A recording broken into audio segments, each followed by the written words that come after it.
Aunt Jay, I think I've destroyed my marriage. I'm hiding over £15,000 of debt from my husband, and I wish I could say that this was the first time, but it isn't. Hi, Aunt Jay. The first time I confessed, it nearly broke us. £10,000 on the credit card, all hidden from him. I thought he'd walk out, but he didn't. He forgave me.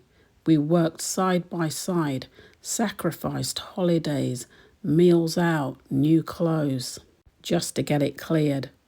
And when we made the last payment, I swore to him and to myself that this would never happen again. But here I am, worse than before. It didn't happen overnight. It crept up on me, one late night order at a time. At first, it was easy to ignore. Minimum payments made it look like I'd had it all under control. But the balance grew.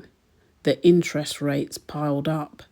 Before I knew it, I was robbing Peter to pay Paul, taking out one credit card to cover the other, moving balances around like pieces in a game that I couldn't win.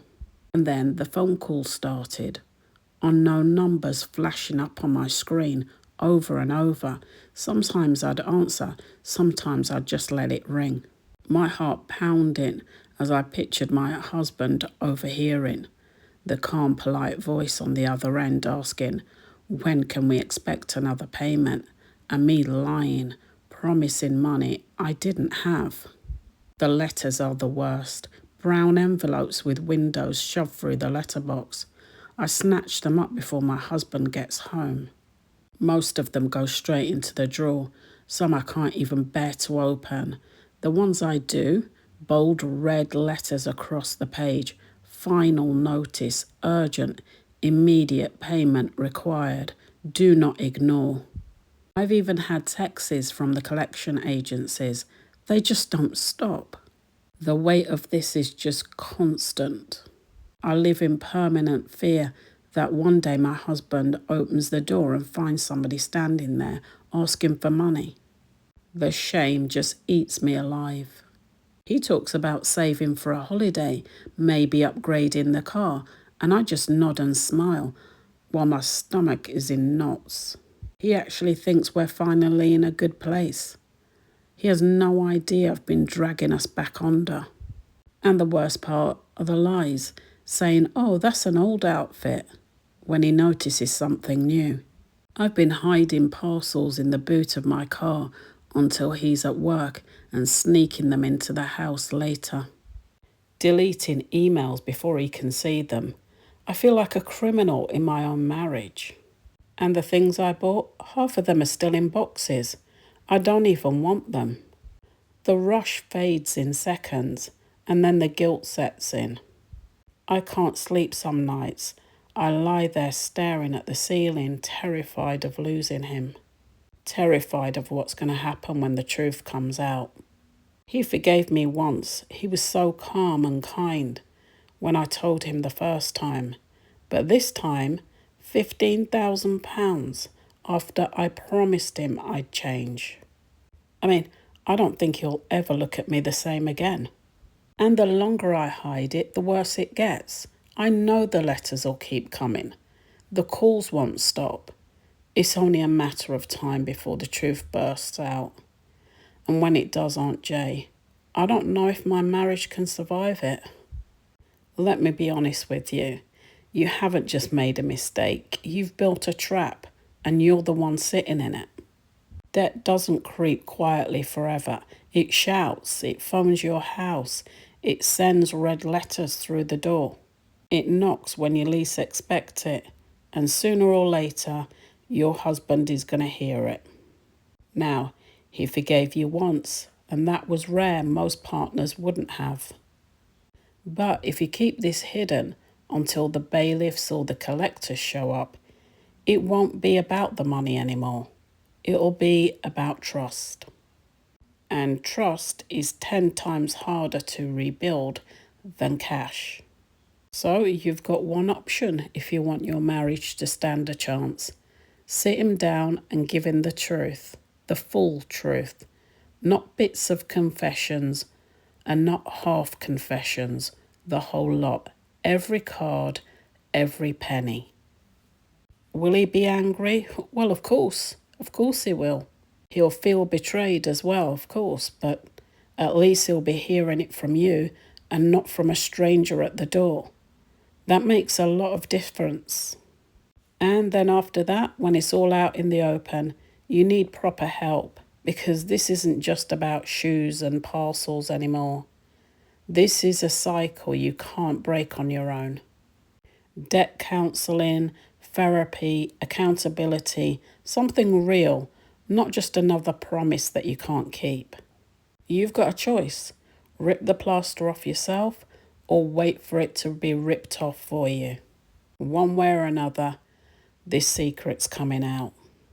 Leave a comment. What advice do you have? Have you ever been in this situation yourself? If you was the partner, would you forgive for a second time, or would this be too much for you? Let's keep the conversation going in the comments section. On to story number 2.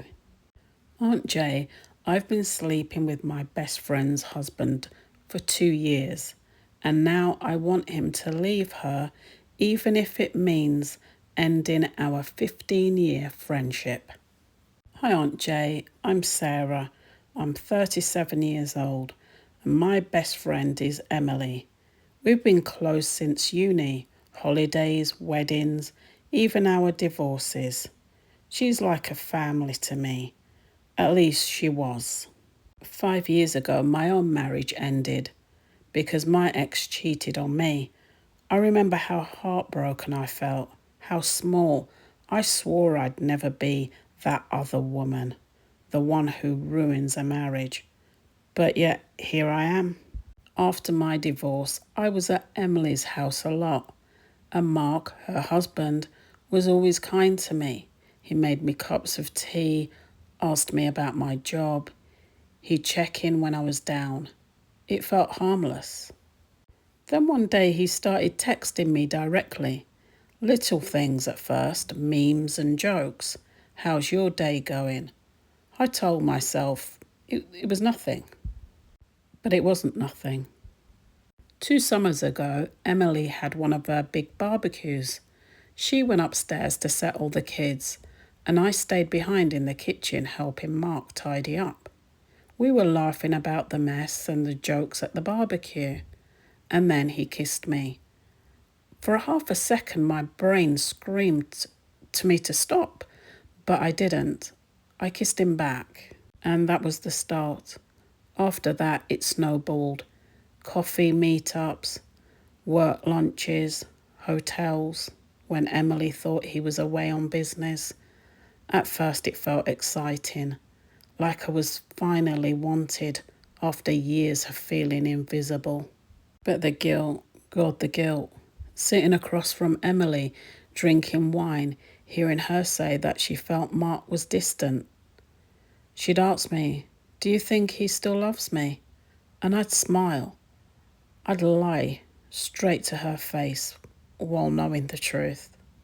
2 years of sneaking around, cancelling plans so I could see him, keeping my phone on silent in case a message came through when I was with her, hiding receipts, deleting chats, living a life I couldn't admit to anymore. And somewhere along the line, I'll admit it, I started to resent her, Emily, my best friend. She'd been nothing but good to me.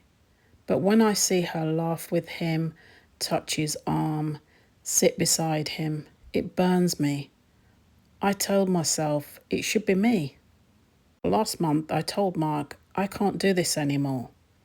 He needs to decide, leave her or I'm gone.